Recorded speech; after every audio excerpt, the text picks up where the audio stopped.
Library science की दुनिया के दोस्तों, मैं जमीर हुसैन बालादी आपको अपने वीलॉग कुतुबखाना बदोश में खुशामदीद कहता हूँ।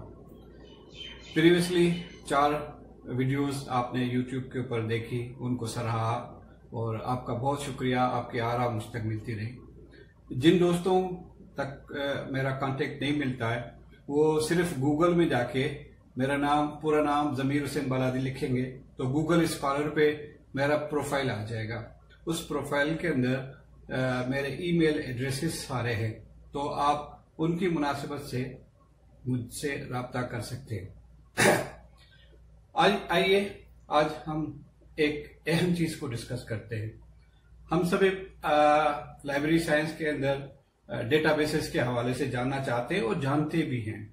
आप सब लोगों को पता है कि हम लाइब्रेरी के अंदर काम करने वाले लोग डेटाबेसेस से हमारा वास्ता ज्यादा पड़ता है, चाहे वो कॉलेज लेवल के ऊपर हो, यूनिवर्सिटी लेवल के ऊपर हो या किसी रिसर्च इंस्टीट्यूट के साथ हमारी एफिलिएशन हो।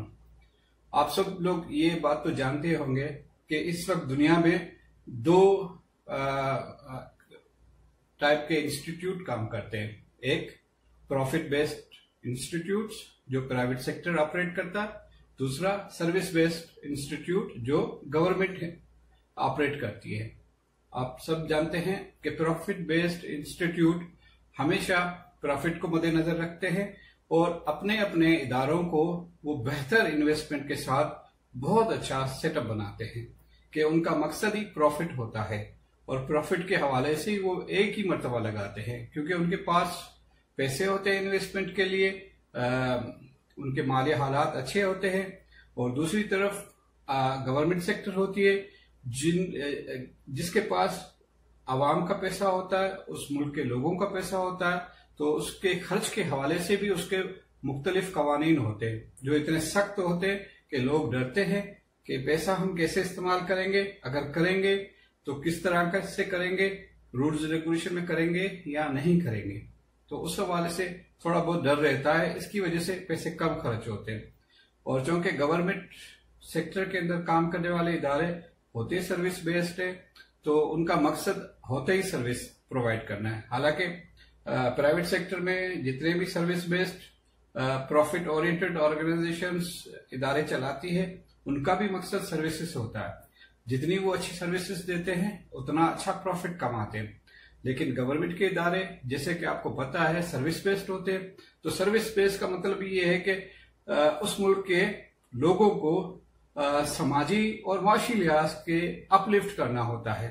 चूंकि सर्विसेज बेस्ड होते हैं तो उनका मकसद भी ये होता है। और जैसा कि हमारे लाइब्रेरी साइंस के दोस्त यहाँ तो गवर्नमेंट सेक्टर में कॉलेज लेवल के ऊपर ज्यादा से ज्यादा जॉब्स लेते हैं या प्राइवेट सेक्टर के अंदर जाते हैं। प्राइवेट सेक्टर के अंदर काम करने का मजा ये है कि उनको एक अच्छा सेटअप मिलता है, उनके आइडियाज को सुना जाता है और उनका आप ये कह सकते हैं कि ड्रेस कोड तक फिक्स होता है। गवर्नमेंट सेक्टर में भी ड्रेस कोड होता है लेकिन कम फॉलो किया जाता है। अब आते हैं लाइब्रेरी साइंस को सबसे ज्यादा दरपेश मसला होता है डेटाबेसेस के रसाई तक। आप सब लोग जानते होंगे कि डेटाबेसेस की तकरीबन 9 के करीब इकसाम है। उसमें आप centralised databases, distributed databases, personal databases, and user databases या मुख्तलिफ किस्म के डेटाबेसेस होते हैं। और आपको मैं बताऊं कि इन 9 डेटाबेसेस को जब हम लोग समराइज करेंगे तो हमारे पास डिजिटल या ऑनलाइन हवाले से सिर्फ 4 चीजें आती हैं। एक, हर डेटाबेस टेक्स्ट के ऊपर मुश्तमिल होता है, हर डेटाबेस इमेजेस के ऊपर मुश्तमिल होता है, हर डेटाबेस के अंदर ऑडियो फाइल्स भी होती है और हर डेटाबेसेस के अंदर वीडियो फाइल्स भी होती है। टेक्स्ट फाइल में आपके बुक्स आ गए, पीडीएफ आ गए, आपकी कॉन्फ्रेंस प्रोसीडिंग आ गई या पावर पॉइंट की प्रेजेंटेशन आ गई या आपके पास एक्सेल शीट आ गई या आपके पास कोई ऐसे डेटाबेसेस जो अल्फा न्यूमेरिक काम करते हों प्रोग्राम, वो भी उस डेटाबेसेस का हिस्सा बनते हैं। अब हम समझते हैं कि ये डेटाबेसेस कितने अहम होते हैं। इस वक्त दुनिया में मेरी रिसर्च के मुताबिक 250 से ज्यादा डेटाबेसेस काम कर रहे हैं और उसमें से भी तकरीबन 85 85% डेटाबेसेस जो मुफ्त है, फ्री हैं लोगों के लिए ना, उनका एक्सेस फ्री है।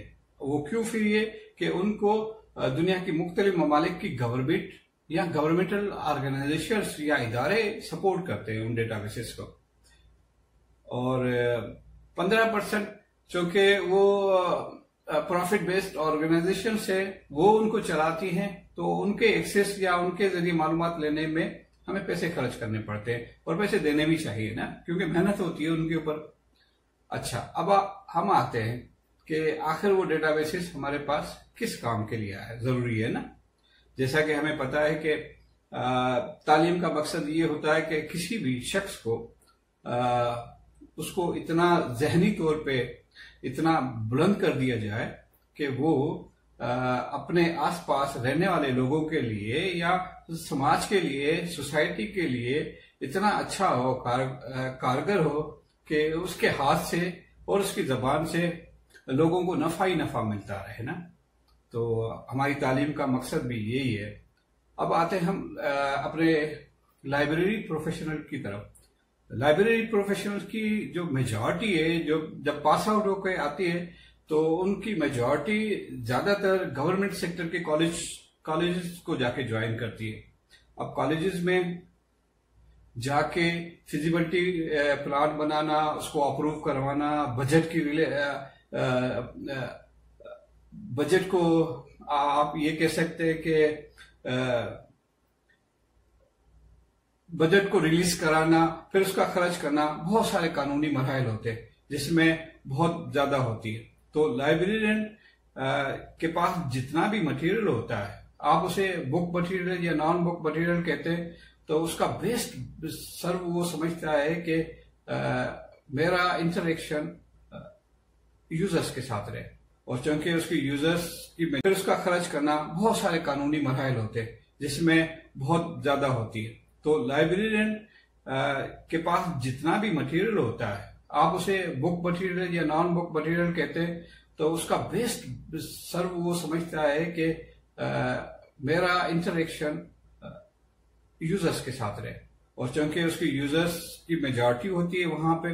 अगर आप ग्रेड 9, ग्रेड 10, ग्रेड 11 और ग्रेड 12 के स्टूडेंट्स को देखेंगे कॉलेज लेवल के ऊपर, तो कम से कम हर बैच के अंदर 400 स्टूडेंट होते हैं, जो 400 हर साल आ रहे होते हैं और 400 स्टूडेंट जा रहे होते हैं ना उस कॉलेज को छोड़ के।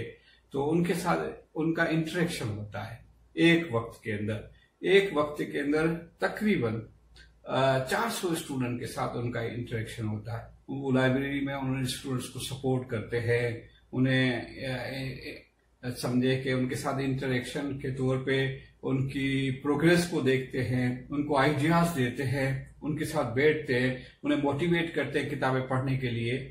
तो ये सारी चीजें चल रही होती है ना। मैं यहाँ पे ये कहूंगा कि डेटाबेसेस के बारे में डरने की कोई जरूरत नहीं है, क्योंकि डर आपको उनसे दूर ले जाएगा। जैसे जैसे आप उनके करीब जाएंगे डेटाबेसेस से, आपको उनकी हकीकत खुलती जाएगी। अब बात यह है कि आपके पास यूजर कौन आ रहा है। अगर यूजर रिसर्चर है, डेटाबेसेस की अशद जरूरत है, और उन डेटाबेसेस की जिसमें जर्नल्स की इंक्लूजन है। जर्नल्स की इंक्लूजन उस डेटाबेसेस को बहुत मजबूत करती है।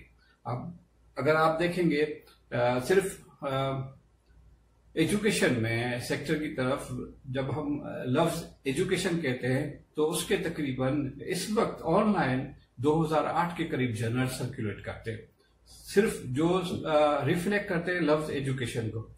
तो उसमें हम इंजीनियरिंग एजुकेशन भी ले सकते हैं, अप्लाइड एजुकेशन में बहुत सारे फॉर्मेट है जिसके जरिए हम आगे चल सकते हैं। तो उम्मीद है कि डेटाबेसेस के बारे में आपका कंफ्यूजन कुछ दूर हो गया होगा। मेरे साथ राब्ते में जरूर रहिएगा। आपका सराहना, आपका राब्ता करना मुझे बहुत हिम्मत देता है। Thank you very much.